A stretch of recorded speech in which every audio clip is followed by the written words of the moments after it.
In the wide, breathing heart of the African savanna, where the land stretched endlessly and the sky felt close enough to touch, there lived a lion named Zarek, who was known for doing everything the wrong way while some having every single mistake.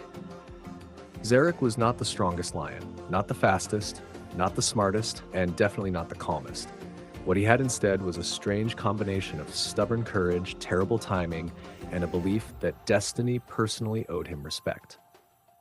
From the moment he was born, Zarek behaved like a lion who had read half of a heroic story and decided the rest would automatically work out. His first roar came out backwards, sounding like a hiccup mixed with a cough, and his mother stared at him for a long moment before saying, "This one will be memorable." She was painfully correct. As a cub, Zarek refused to follow instructions. When the pride rested in the shade, he lay in the sun. When they hunted silently, he practiced motivational speeches. When the other cubs learned to stalk prey, Zarek practiced dramatic entrances, jumping out of bushes and yelling as if the prey might surrender out of respect. It never did. Antelopes stared at him like he was broken.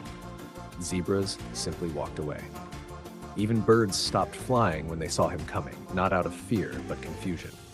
His best friend growing up was a skinny jackal named Riff, mostly because Riff found Zarek's failures entertaining. One day, Riff would say, "You're either going to be famous or dead." Zarek always replied, "Why not both?" Zarek grew into adulthood with a mane that refused to cooperate, sticking out in strange directions as if arguing with itself.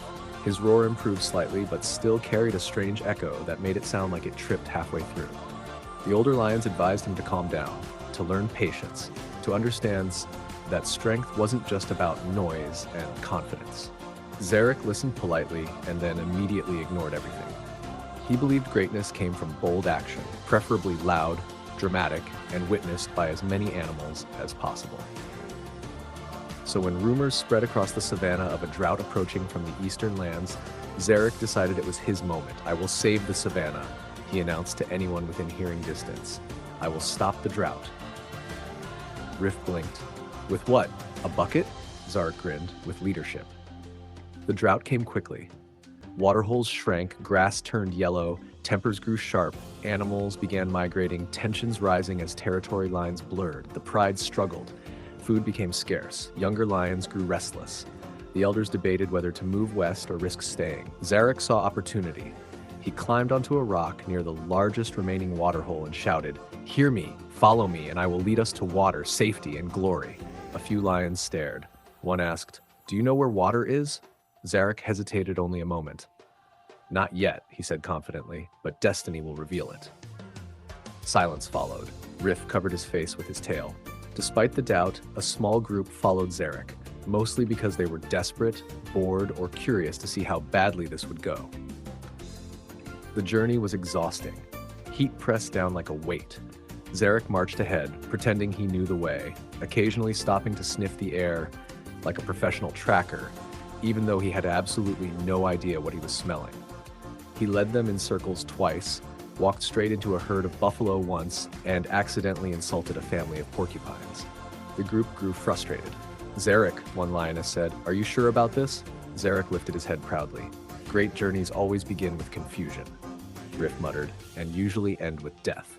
On the fourth day, they reached a region none of them recognized. The land was rocky, broken, silent. No birds sang, no insects buzzed, even the wind felt cautious. In the center of this land stood a massive canyon, deep and wide, its edges cracked and ancient. At the bottom shimmered something impossible: water. Fresh, blue, endless water flowing like a promise. The group froze. Zarek's heart raced. "See?" he shouted. "Destiny!" Riff whispered, "Okay, I'll admit it. That's impressive." But the problem was obvious. The water lay far below, unreachable without a safe descent. The canyon walls were steep and crumbling. One wrong step meant death. As they debated, the ground trembled. A deep rumble echoed from behind. A rival pride emerged, led by a scarred lion named Korun, infamous for his cruelty and hunger for power. Korun grinned when he saw Zarek. "You led your pride here?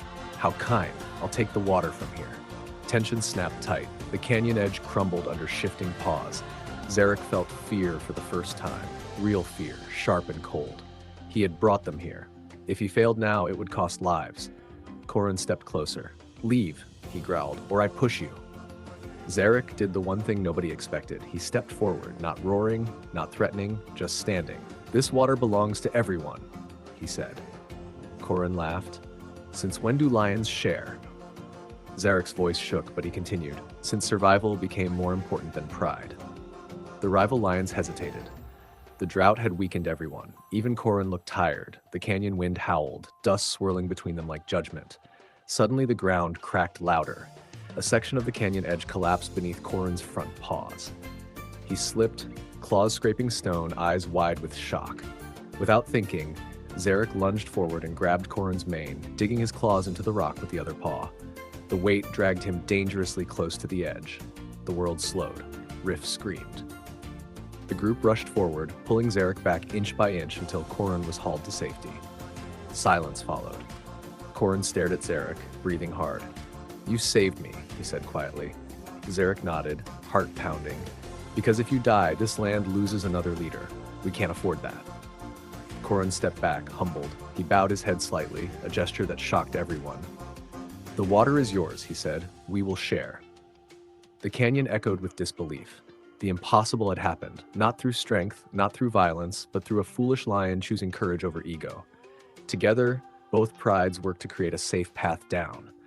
Over days, they carved roots, guided the weak, protected the young. Water flowed again into tired bodies. Life returned slowly. Grass began to grow. Hope crept back like dawn. Zarek sat one night at the canyon edge, watching stars reflect in the water below. Riff sat beside him. "You know," Riff said, "for someone who usually fails spectacularly, you did something right." Zarek smiled tiredly. "I was terrified." "Good," Riff replied. "Means you cared."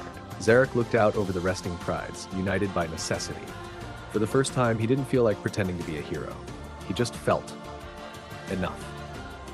Word spread across the savanna of the canyon water and the lion who stopped a war by almost falling into it.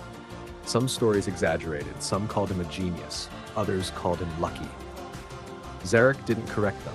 He returned home not as a king, not as a legend carved in fear, but as something rarer, a leader trusted because he learned when to stop roaring and start acting.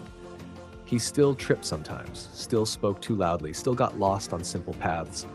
But when danger came again, animals remembered the lion who chose courage when it mattered. And so Zarek lived on, not perfect, not polished, but real. A lion who learned that greatness wasn't about proving destiny wrong or right, but about standing at the edge of fear and choosing others over yourself. In the endless savanna, under a sky that remembered everything, Zarek's story became one whispered not as a warning,